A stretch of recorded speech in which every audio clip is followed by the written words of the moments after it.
ഹജ്ജിൻ്റെ ദിവസം കഴിഞ്ഞ് പെരുന്നാൾ കഴിഞ്ഞിട്ട് 2 ദിവസം കഴിഞ്ഞിട്ട് ഞങ്ങൾ മിനിയിൽ കൂടെ ഇങ്ങനെ ജസ്റ്റ് ഇങ്ങനെ യാത്ര ചെയ്യാണ്. അപ്പോൾ അതാ മിനയിലെ അവസ്ഥ ഇപ്പോൾ ഇങ്ങനെയൊക്കെയാണ്. ആളുകൾ ഹാജിമാർ മിനയിൽ നിന്ന് റൂമിലേക്ക് പോകാൻ തുടങ്ങിയിട്ടുണ്ട്. ഇതാ സമയം ഏകദേശം 5:45 അപ്പോഴേക്ക് ഹാജിമാരൊക്കെ ഇറങ്ങി ബാഗും തൂക്കിയിട്ട് റൂമിലോട്ട് പോവാണ്. ഇതൊക്കെ ഈ കാണുന്നൊക്കെ ടെൻറ്റുകളാണ്. ഇത് പാകിസ്ഥാനുള്ള ഏരിയ ആണ് തോന്നുന്നുണ്ട്. ഇവിടെ ഫുള്ള് പാകിസ്ഥാനുള്ളത്, അധികം പാകിസ്ഥാൻ്റെ ടെൻ്റായിരിക്കും. എല്ലാ ഹാജിമാരും രാവിലെ തന്നെ പുറത്തിറങ്ങിയിട്ടുണ്ട്. അധികം ആളുകളും വെയിലാകുന്നതിന് മുന്നേ തന്നെ എങ്ങനെയെങ്കിലും റൂം എത്തുക എന്നുള്ള ഉദ്ദേശത്തോടുകൂടി ഇറങ്ങിയതായിരിക്കും. മിനയിലെ എല്ലാ പരിപാടികളും കഴിഞ്ഞിട്ട് നേരെ റൂമിലോട്ട് ഷിഫ്റ്റ് ചെയ്യണ രംഗമാണ് ഇപ്പോൾ നമ്മൾ കാണുന്നത്. ഇത് കഴിഞ്ഞിട്ട് റൂമിലെത്തിയതിന് ശേഷമായിരിക്കും എല്ലാവരും വിടവാങ്ങൽ തവാഫിന് വേണ്ടി പോവുക. എന്നിട്ട് അവിടെ നിന്ന് നേരെ യാത്ര ചെയ്യും. ഇനി ഇവിടെ നിന്ന് അങ്ങോട്ട് മുസ്ദലിഫത്തെ കാഴ്ചകളെ കാണാൻ പോകട്ടോ. മിനയും മുസ്ദലിഫും തമ്മിൽ വലിയ വ്യത്യാസമില്ല, ചെറിയ വ്യത്യാസങ്ങളേ ഉള്ളൂ. ഇനി നേരെ നമ്മൾ മുസ്ദലിഫയിലോട്ടാണ് പോകുന്നത്. മുസ്ദലിഫയിൽ ആളുകൾ രാപ്പാർത്ത് പോയതിൻ്റെ ബാക്കി വേസ്റ്റുകൾ ക്ലീനിങ് ഇതുവരെ കഴിഞ്ഞിട്ടില്ല. പല രീതിയിൽ ക്ലീനിങ് ചെയ്യുന്നുണ്ട്.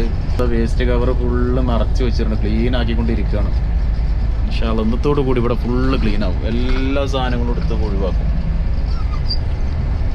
ക്ലീനിങ്ങാർക്ക് ഇവിടെ അത്യാവശ്യം പണിയുണ്ട് കേട്ടോ.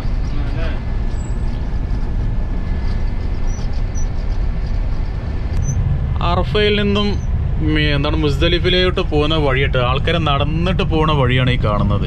അതായത് ഇപ്പോൾ നമ്മൾ മുസ്ദലിഫയിൽ നിന്ന് ഇങ്ങനെ നേരെ അറഫയിലോട്ടാണ് പോകേണ്ടത്. അങ്ങനെ ചിന്തിച്ചാലും മതി. ആ കാണുന്നത് അവിടെ പച്ച അടയാളം, അതിൻ്റെ അങ്ങേപ്പുറത്തൂടെ ഫുള്ള് റോഡാണ്. ആ റോട്ടിലൂടെ അങ്ങനെ നടന്നിട്ടാണ് മുസ്ദലിഫയിലോട്ട് പോലെ. അതായത് അറഫയിലെ എല്ലാ കർമ്മങ്ങളും കഴിഞ്ഞതിന് ശേഷം പിന്നെ നമ്മൾ മുസ്ദലിഫയിലാണ് രാപ്പാർക്കാൻ പോവുക. അത് കഴിഞ്ഞിട്ടാണ് മിനയിലോട്ട്.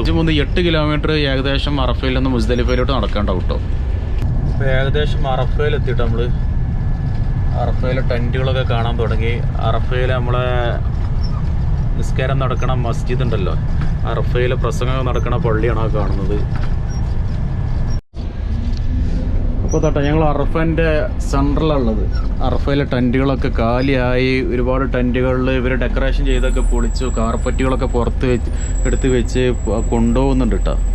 മാഷാ അല്ലാഹ്. ഇതൊക്കെ ഏതാ രാജ്യമാണ് എന്നുള്ളത് മെക്ടപ്പ്, ഫിലിപ്പീൻ്റെ ഒക്കെ ആണോ സംശയമുണ്ട്. ഇതൊക്കെ ഓരോ രാജ്യങ്ങളെ ടെൻറ്റുകളായിരിക്കും. അവിടെ ഒരു സെക്യൂരിറ്റിക്കാരൻ കിടക്കാണ്ടില്ല. ചിലപ്പോൾ ഈ ടെൻറ്റിൻ്റെ ഉള്ളിൽ അത്യാവശ്യം നല്ല വിലപിടിപ്പുള്ള സാധനങ്ങളുണ്ടാവും. അപ്പോൾ അതിന് സെക്യൂരിറ്റിക്കാരനെ നിയമിച്ചാണ്. 102 അൽസവാർ ഹയ്യാക്കുമുള്ള. ഏത് രാജ്യത്തിൻ്റെ ആണെന്ന് കൊടുത്തില്ലല്ലേ, അതും കൂടി കൊടുക്കേണ്ടി വരും. അതുണ്ട് ടെൻറ്റ് എന്നൊക്കെ പറഞ്ഞാൽ കോലം മാറി നല്ല അടിപൊളി മോഡേൺ ടെൻറ്റുകളായിട്ടുണ്ട്. ഇങ്ങോട്ട് അടുപ്പിക്കണ്ട കേട്ടോ, ഇതുമ്പോൾ തൊട്ട് നമുക്ക് മൂട് പോകും. അതാ അവിടെയൊക്കെ കുറേ ടെൻറ്റുകൾ പാക്ക് ചെയ്യുന്നുണ്ട്. അതിൻ്റെ ഉള്ളിലുള്ള സാധനങ്ങളൊക്കെ കൊണ്ടുപോകുന്നുണ്ട്.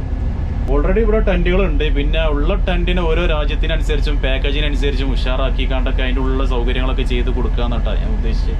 അപ്പോൾ അതിൻ്റെ ഉള്ളിൽ ഒരുപാട് സജ്ജീകരണങ്ങൾ മോഡേൺ ലക്ഷറി ടൈപ്പ് സൗകര്യങ്ങളൊക്കെ ഒരുക്കിയിട്ട് അവർക്ക് വേണ്ട സൗകര്യങ്ങൾ ചെയ്ത് കൊടുക്കുന്ന ഒരുപാട് ടെൻറ്റുകളുണ്ട്. അപ്പോൾ പല രീതിയിലുണ്ട്, പാക്കേജിനനുസരിച്ചാണ് എല്ലാം. ഒക്കെ ഒരു ബിസിനസ് രൂപത്തിലോട്ടാണ് എൻ്റെ ഒരു മൈൻഡിൽ തോന്നുന്നുണ്ട്. പിന്നെ വരുന്ന ആൾക്കാരെ മനസ്സ് മാറാൻ നിന്നാൽ മതി. അത് കണ്ട കാർപ്പറ്റുകൾ, തലയണകൾ, ബെഡുകൾ എല്ലാം ഇതുണ്ട്.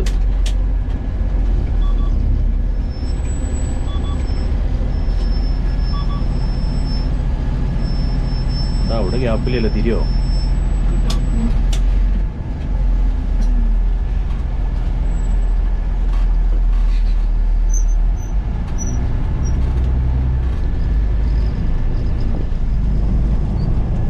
ഇതാ കാണുന്നത് ടെൻറ്റുകൾ. മാഷാ അല്ലാഹ്.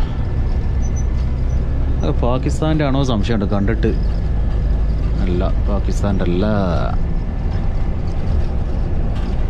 എന്താ ബെഡുകളൊക്കെ ഒരാളെ പാകത്തിലുള്ള ബെഡുകളൊക്കെ കൂട്ടിയിട്ടാണ്.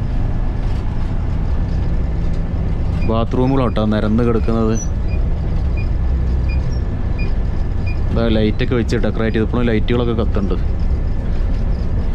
ഏകദേശം അറഫൻ്റെ ഏതോ ഒരു ലാസ്റ്റിലാണ് നമ്മൾ വന്നത്. അറഫൻ തിരിഞ്ഞു പോകുന്നത്. അറഫ സ്റ്റാർട്ട് ചെയ്യാൻ നിർത്തുന്നത്. അപ്പം മല ഏത് ഭാഗത്താന്നുള്ള ആകെ കൺഫ്യൂഷനായി. മല കാണിച്ചു തരാൻ പറ്റില്ല. ഞങ്ങൾ വീണ്ടും വണ്ടിയിൽ അങ്ങനെ കിടന്ന് കറങ്ങണം.